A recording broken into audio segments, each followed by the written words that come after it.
Most people don't struggle with money because they don't earn enough. They struggle because they don't plan for what is coming.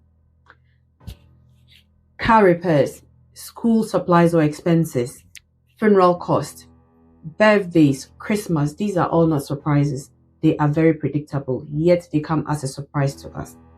Hello, my name is Rufina and welcome once again to my channel. If you are new here, a very big welcome to you. If you're also coming back again, thank you once again for joining. Please do share, please do subscribe and also comment as well. If you do have any questions, please put it down below. Today, I'm going to show you a very simple system that removes financial stress and help you to stay in control of your finances. And that is the sinking fund, something I've become very passionate about. So what is the sinking fund? A sinking fund is simply money set aside for planned, irregular and predictable future expenses. It is so different from an emergency fund. A sinking fund gives you peace of mind because nothing comes as a surprise to you. Even when something unexpected happens, guess what? You have already planned for it to catch it. That is what it is. And sinking fund also protects you from dipping into your emergency fund. It's actually for planned money with a purpose to spend on, let's say, car maintenance, school expenses, if you have a funeral to go to and you need to make a contribution for a birthday dinner or a birthday party, if you have to take money out to pay for insurance or to buy something even for yourself to go on holidays, that is what you can use a sinking fund for.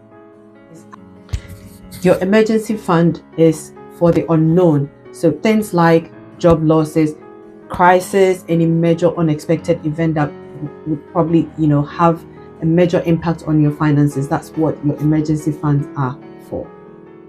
Think of your emergency as a castle, and then think of your sinking fund as the moat or the walls that surround the castle. So basically, anything that is coming at your emergency fund, like car repairs, home maintenance, gift, holidays, insurance, anything at all that is coming at your castle, which is your emergency fund, is actually going to be absorbed by your sinking fund. So the sinking fund is serving as serving as a defense against any attack towards your emergency fund.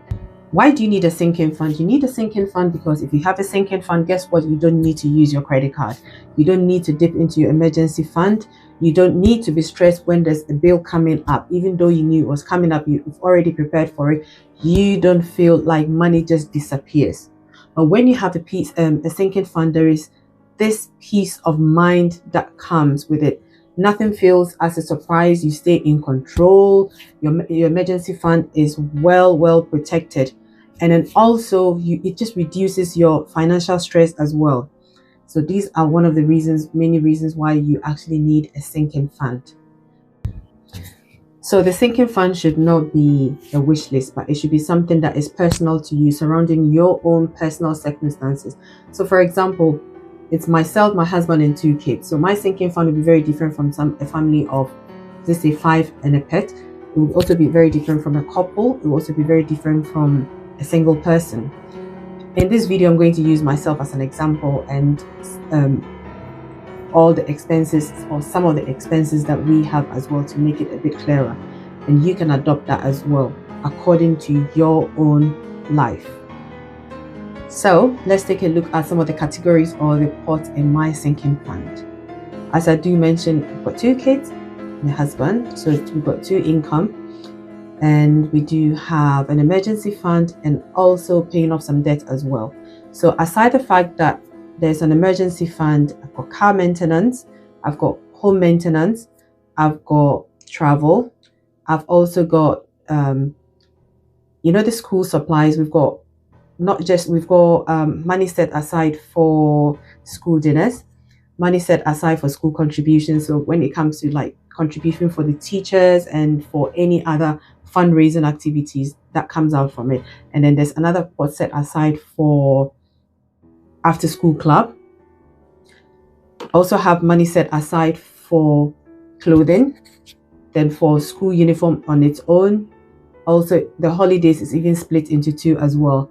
I've got money set aside for sending money home. I've got family back in Africa as well, so sending money home. I've got a pot for that. I've got a pot for just little other pockets of things, plans that we already have for the year as well. So that is something personal to us. I mean, we don't have a pet, so I don't have anything under that. Yeah, other things, other pots that don't have money in it. However, when the need arises, or when I know that it's almost getting nearer to the time, I start putting money aside. And sometimes the money has been in a particular pot, but I've already used it up, and it's time to maybe start topping it up. So you would ask the question, how much money should I put into my pot, or all the pots or the categories in my sinking fund? That would depend on a number of factors. And in terms of priority, I did not have any specific plan or any system in place at that time. All I knew is I had to prioritize which one would probably have, which expense will actually have the most impact. For example, car repairs was one of the biggest expenses that used to rock us a lot. So I thought, you know what, that will probably have a chunk of money set aside. And I didn't even start out with very big amounts. I just started with £50. I look at other places like the school contributions, maybe £20 here, £30 there. So you would have to prioritize, okay, which one is more urgent, which one it has more impact, and which one will cost you the most stress. That is probably one of the key tips that I can probably mention.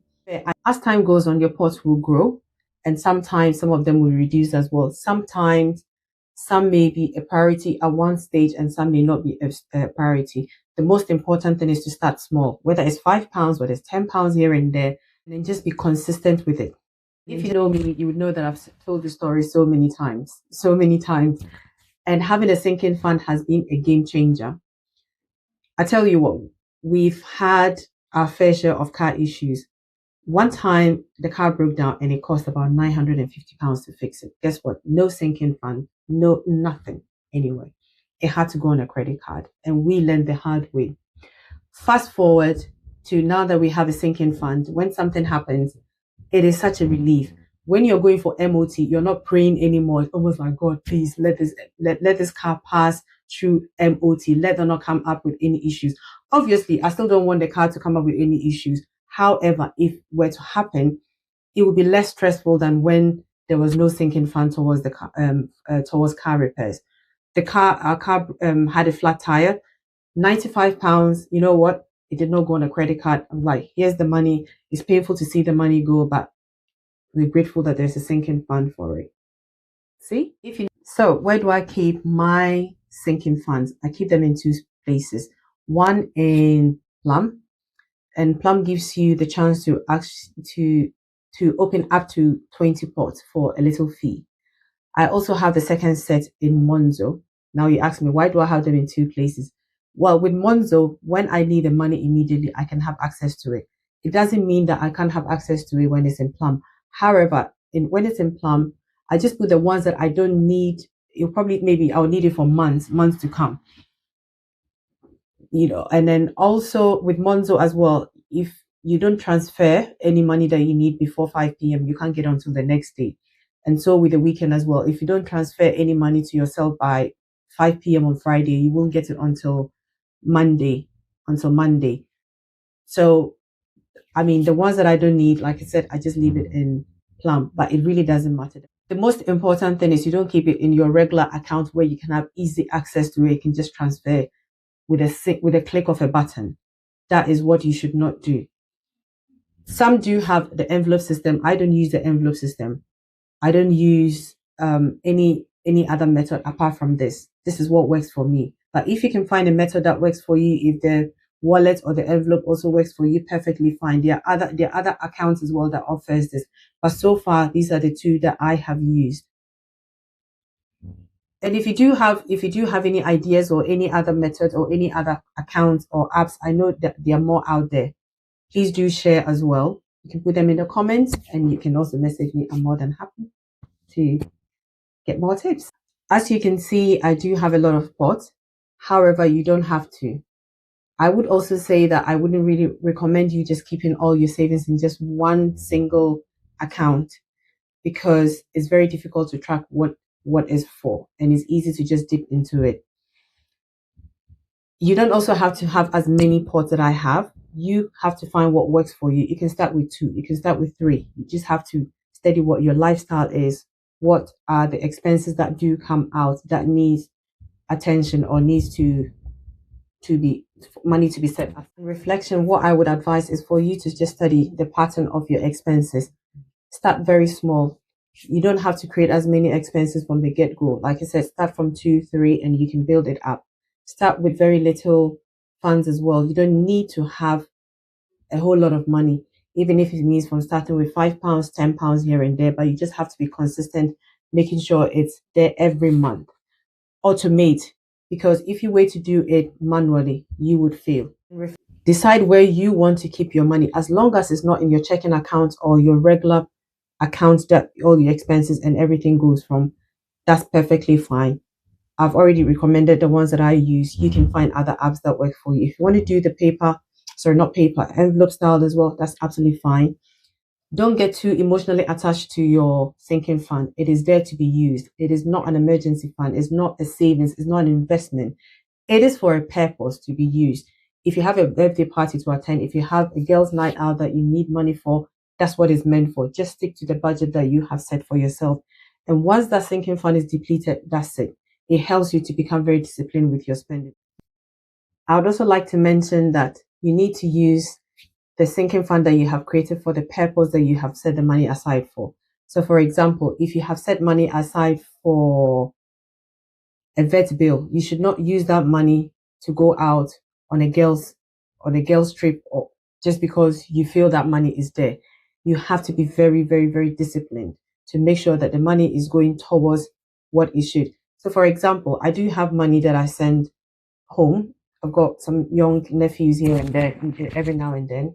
Even my parents, or sometimes I do send money. I have money set aside. If someone comes and they need money, that's where the money comes from. If that month the money gets depleted and more people come to request, it's a no. If I've set money aside for like dinner to go out in a month, let's say I've set about £150, and in 2 weeks all the £150 is gone. If someone comes to say, oh, can we go have lunch? Can we have a dinner? It's like, no, the money's gone. Never. I'm not going to go into my car maintenance fund to take money out of it to go out. So you have to watch out for those leaks as well. You also would need to review your pot every now and then. Some may be important at this stage, and maybe in a few months they may not necessarily be needed. Some may become a bit more urgent than others as well. So just keep reviewing them, and it keeps changing. I hope this video has been very helpful. And if you do have any questions, if you do need any assistance, please do comment below, ask away, or just send me a message as well. Thank you very much. And please do not forget to subscribe, and I will see you in the next video.